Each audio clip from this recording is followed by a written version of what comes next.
Aloha, welcome to A Course in Miracles. We're doing the workbook for students, and this is lesson 94. I am as God created me. Today, we continue with the one idea which brings complete salvation, the one statement which makes all forms of temptation powerless. The one thought which renders the ego silent and entirely undone. I am as God created me. You are as God created you. The sounds of this world are still. The sights of this world will disappear, and all the thoughts that the world ever held are wiped away forever by this one idea. Here is salvation accomplished, and here is sanity restored.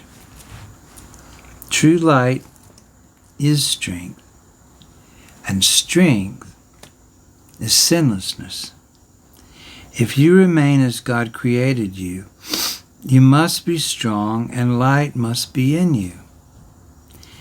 He who ensured your sinlessness must be the guarantee of strength and light as well.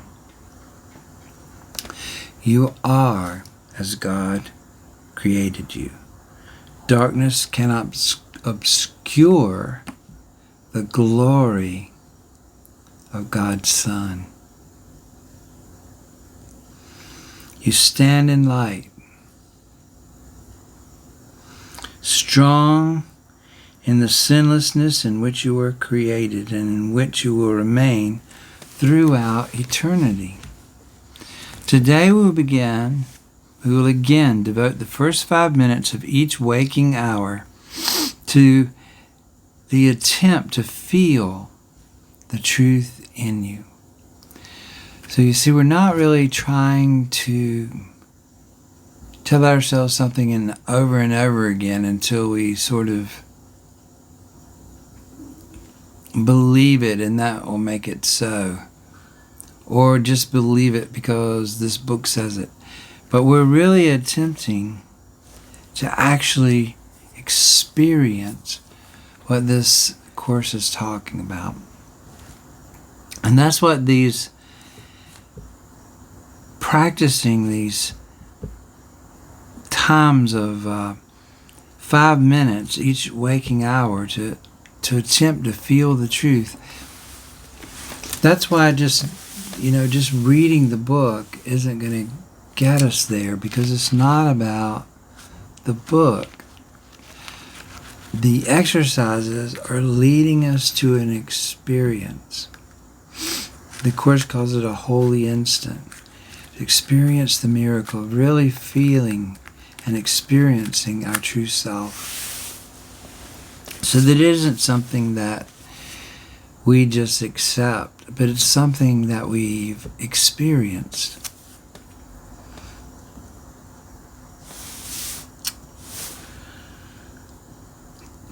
So today we will again devote the first 5 minutes of each waking hour to the attempt to feel the truth in you. Begin these times of searching with these words.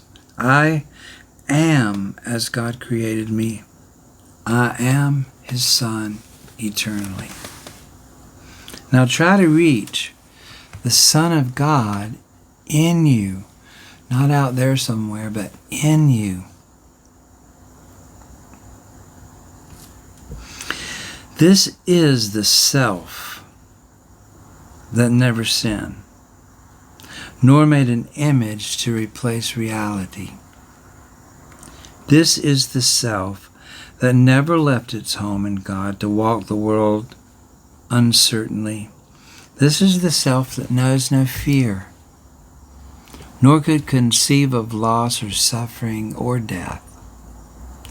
Nothing is required of you to reach this goal except to lay all idols and self-images aside. And remember, we talked about what are these idols and self-images that it's talking about? Well, it's talking about this identity, this role that we've created for ourselves. Like for me, it's this individual self that I think that I've thought of my whole life as this is who I am. But if I'm really not a separate self, if I'm really one with God, one with everything, then I can't experience that if I'm denying that by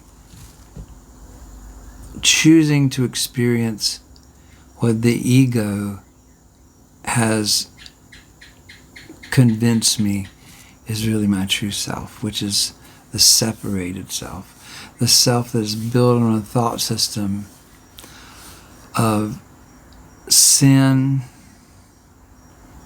guilt,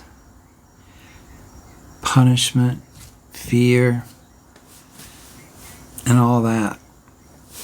So I have to be willing to just let go of all the ideas and concepts that I've thought of as myself and served as myself.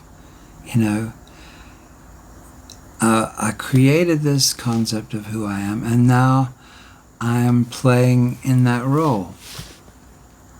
So that's what it's talking about. It's not talking about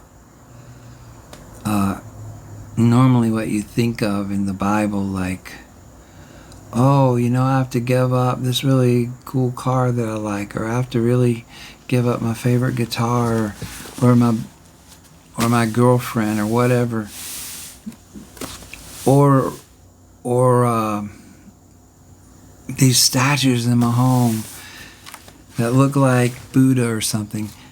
That's not what it's talking about at all. It's talking about the image that we have created of the small self, the false self, the mind-made self, to replace the true self. And we can't live in both worlds at the same time because they're mutually exclusive. So the Holy Spirit is not asking us to sacrifice something here, but it's just telling us that in order to experience our real self, we have to let go of the false self, which are the idols that it's talking about. I don't know why it uses this metaphorical language, but it does. And so let's look at this a little more.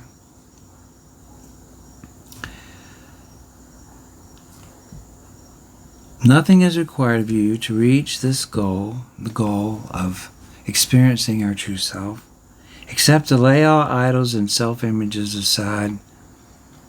Go past the list of attributes, both good and bad, that you've created for yourself. Like, oh, I'm this kind of person. I'm kind. I am patient. I am good at music. I'm good at writing.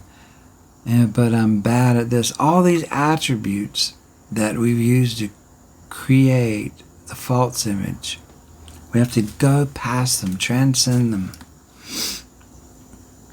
And then we wait in silent expectancy for the truth. And God has Himself promised that it will be revealed to all who ask for it. And that's what we're doing right now. You and me, we're asking now. And we can't fail because God can't fail. So if you do meet the requirements of practicing for the first 5 minutes of each hour, if you can't for some reason, or you just don't, at least remind yourself hourly today, I am as God created. Because we don't really feel comfortable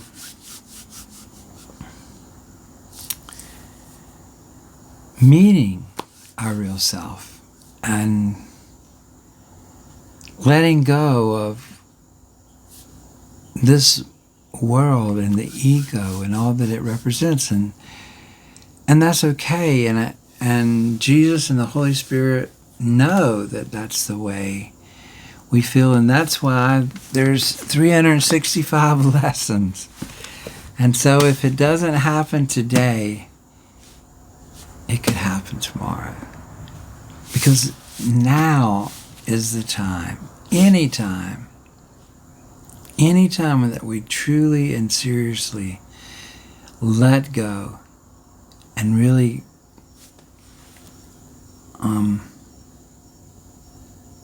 are ready ourselves to experience ourselves, it'll happen.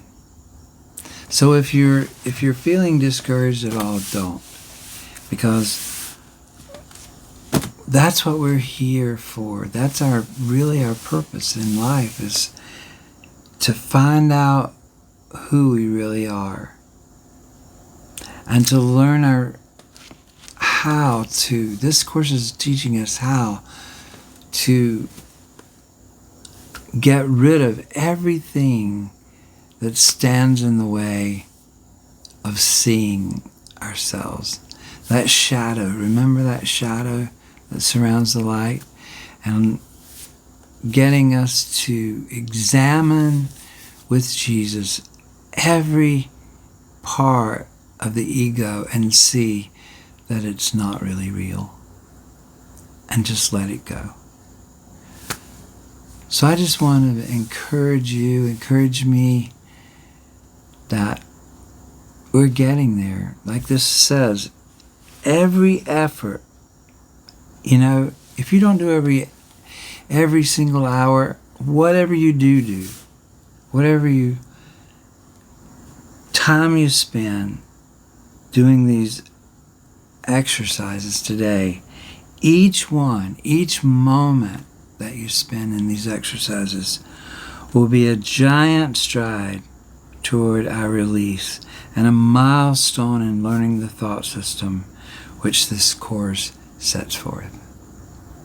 So be encouraged, have a happy day, have a smile on your face, because that is a sign to the world that you are love and you are joy and you are peace. That is your real attributes. So thank you for spending this time with me, and have a wonderful day, and I'll see you tomorrow. Aloha.